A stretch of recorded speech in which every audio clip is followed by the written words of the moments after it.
So Amazon Prime just released their new horror movie recently that was based on the book My Best Friend's Exorcism, and I'm always a little cautious with Amazon Prime movies. After that Chris Pratt one where they time travel to fight aliens, I was just like, you know what, I'm done. I don't need to watch any more Amazon Prime movies. But every now and then, I see a trailer for one that catches my eye, and I think maybe that has some kind of potential, or maybe they got their act together and are making good movies now. And My Best Friend's Exorcism was one of them. The trailer is actually really good. It looks like the movie is going to live in that nostalgic 80s period and be a good friendship-driven horror movie. The trailer looks intense, fun, and all the jokes were pretty funny. And with Halloween right around the corner, I figured it was the perfect time to go out on a limb and try my one Amazon Prime movie I watch a year to see if they are ever going to start making good movies. And boy did I eat my words. If you're new here, welcome to the channel. I'm Michael J. If you enjoy the video, don't forget to subscribe because surprisingly enough, only like 12% of the people that watch my videos are actually subscribed. Shout out to the 12%. You guys are amazing. If you're not subbed, what are you even doing? Go down and hit that subscribe button. It doesn't cost a thing. It's totally free and it really helps support me in the channel so I can keep making great videos for you guys. I'm going to leave a plate of fresh cookies down in the comments for everyone who subscribed, so go get them now while they're hot. Now, My Best Friend's Exorcism starts off establishing the two best friends that the whole movie is about,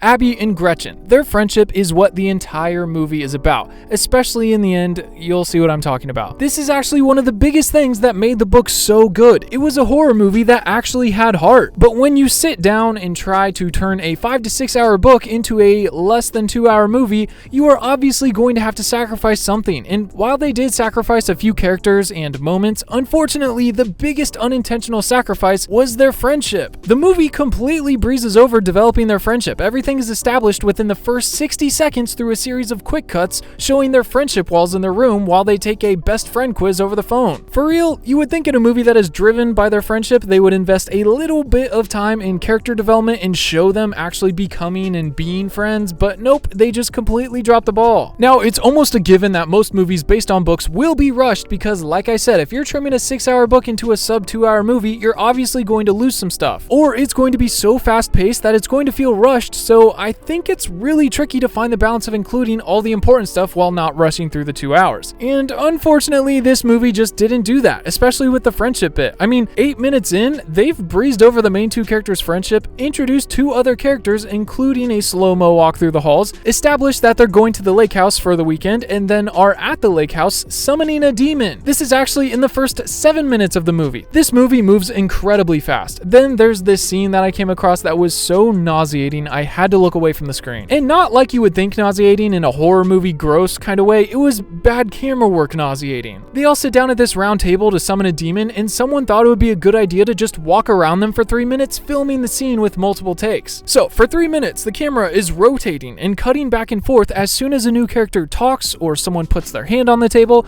There's like 150 cuts in like 3 minutes. I actually got dizzy from all the spinning and had to look away. Hey guys, this is Michael after recording the video. I actually went back and counted the cuts. There's actually 96 cuts in just over 2 minutes, which is insane. I mean, that's almost 50 cuts a minute, which is close to the 150 for 3 minutes that I actually said. But I can't believe that. I just wanted to confirm that for my own sanity, and I thought you guys might like to know too. Okay, back to the video. The girls get jump scared at the cabin, and I realized very early on that this movie has a problem with showing you the jump scare before it happens.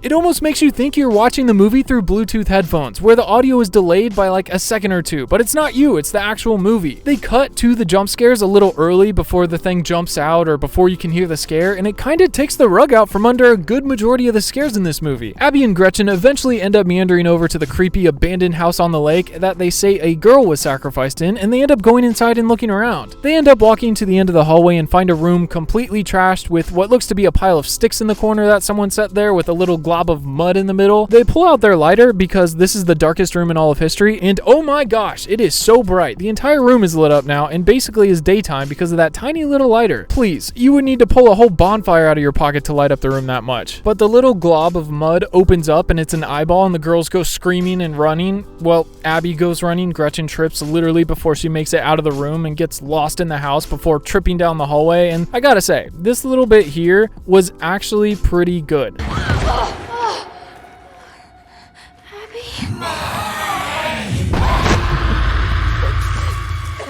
Not even scary, but I just really liked it. I liked the creepy demon voice and the hard hit and the pull. It looked really good. Props on that. But Abby goes and gets her friends, and then they all go back into the house looking for Gretchen, and they actually could have done a really good jump scare here, but they fumbled the ball once again and did that thing where they show the jump scare before the scare happens. It's like the sound effects just aren't synced up properly. I don't know if this was for effect or if it was just the guy's first time editing a horror movie, but it got very disappointing very quickly. They end up finding Gretchen, and girl is definitely possessed by that muddy eyeball we saw earlier. And then they just end scene. They cut to a pep rally kind of event the next day in school where the scene is used to both establish new characters as well as establish that Gretchen is off and there's a demon inside of her. And at this point, we're only 20 minutes into the movie. It's this fast paced throughout the entire thing. And you would think that they're just rushing through everything so that they can spend a good half hour on the exorcism scene at the end. But unfortunately, that's not what they did. This one guy, Christian, notices that when they bring out the cross for their act, Gretchen starts freaking out and doing the demon twitchy dance, and then they basically just cut to the next scene. The girls are now at lunch and Gretchen won't eat anything. She actually throws her sandwich on the ground for the birds to eat, and if you look at it, there's nothing on that sandwich but a leaf and a piece of cheese. No wonder she wasn't eating it. Mama Bunny Rabbit packed her lunch today. But basically, she spontaneously throws up, like violently, demonically throws up, and it's just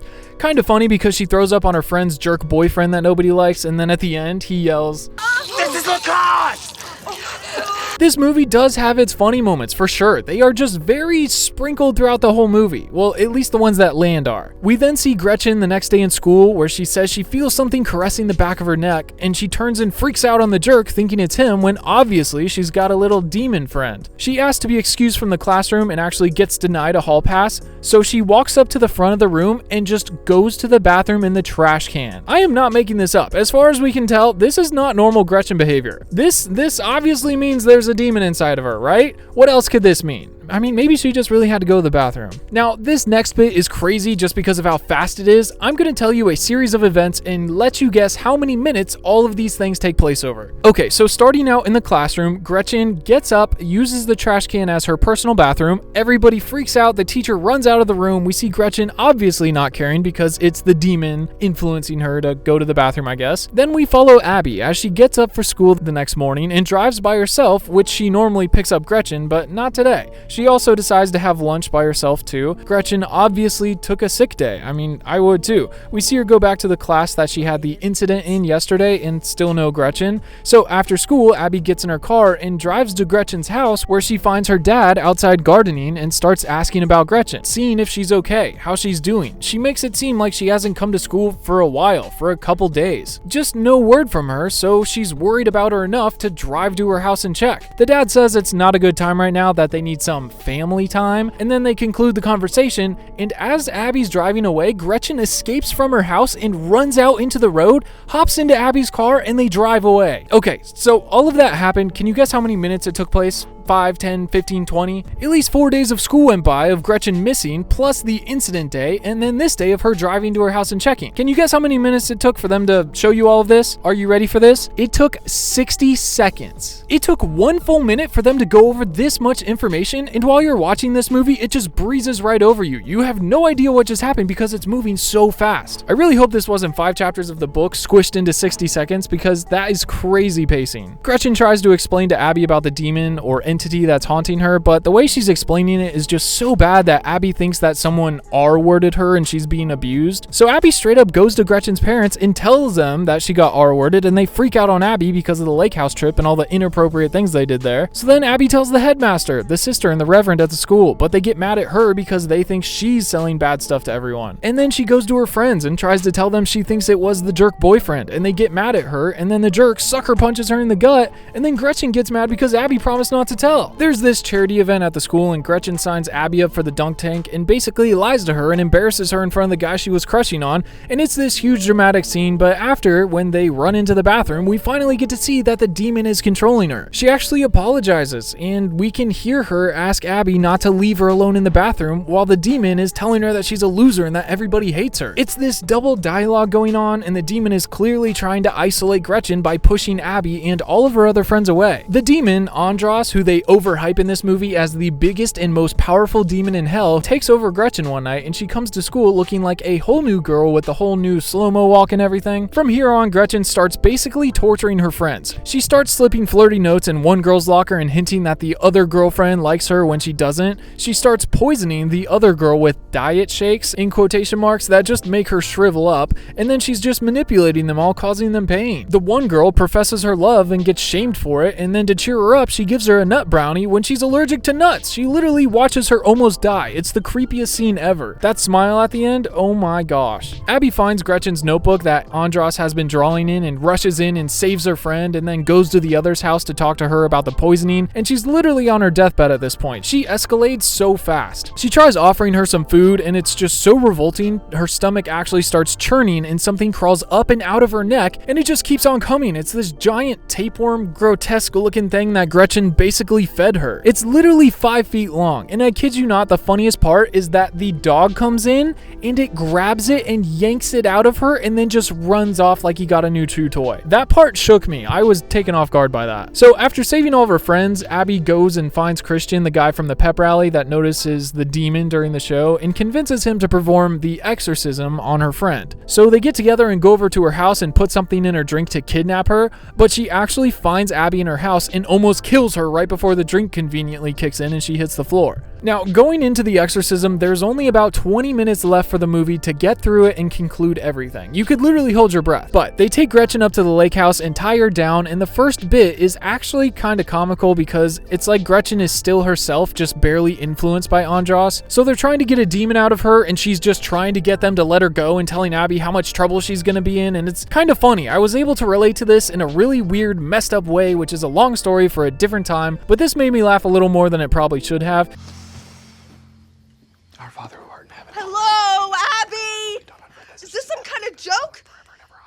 It gets worse though. Once he realizes it's Andras, he freaks out because it's the biggest demon ever, and he kicks into overdrive by throwing salt in her face, and she's still herself, and it's just the funniest thing. In the name of Jesus, I remove you! What the? Spirit Are you of kidding me discord right and now? disharmony, I send you to the cross! Ow! Mother... That hurts! Stop! Something finally starts happening, and I swear, this is like the best funny bits of the movie that I just cling to get me through the movie. No crying, pig! Hot damn, we got ourselves a demon! Woo! I gotta go protein load.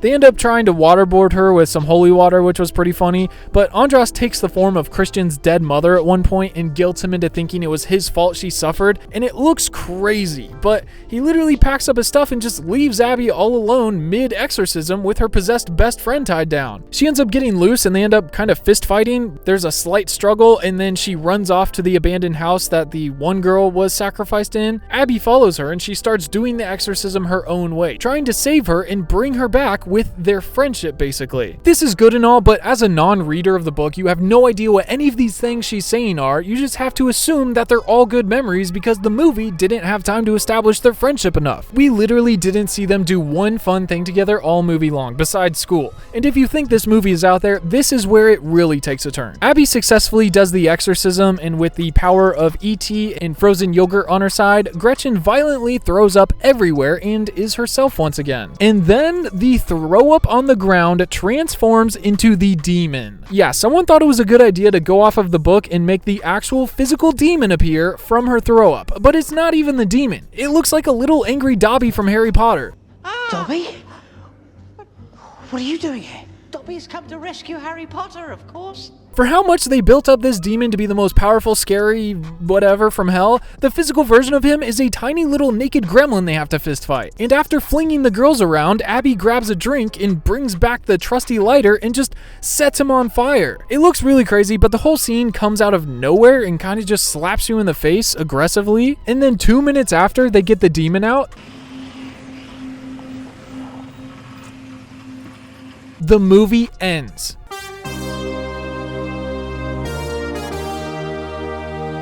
Yeah, they conclude by Gretchen moving away and them saying goodbye, and they try to make it all emotional because apparently the book's ending was really good and very emotional. So I don't know how well the ending translated for the readers, but I can't expect it went very well because it only lasts for literally 2 minutes. Exorcism, demon out, boom, 2 minutes, done. Movie's over. I don't know. This movie was alright. I'm pretty neutral on it. I didn't hate it, but I didn't love it either. There was a couple random plot points and the pacing is so extremely fast, so they're lucky that the few funny moments were slightly saving. Still, probably won't be racing to watch this movie again anytime soon. I'd say overall it's a 4.6 out of 10. Honestly, I think this would have been way better as a 6 to 8 episode miniseries. That little extra time would have proven so useful for character development. There's so many things that they missed out on and had to brush past because it's a 2-hour movie and not a 6-hour book. It just would have went a long way. If you read the book and watched the movie, go to the comments and tell me what you thought of it. Subscribe if you enjoyed the video and tell me what movie you want to see me watch next. And until then, I will see you in the comments. Peace.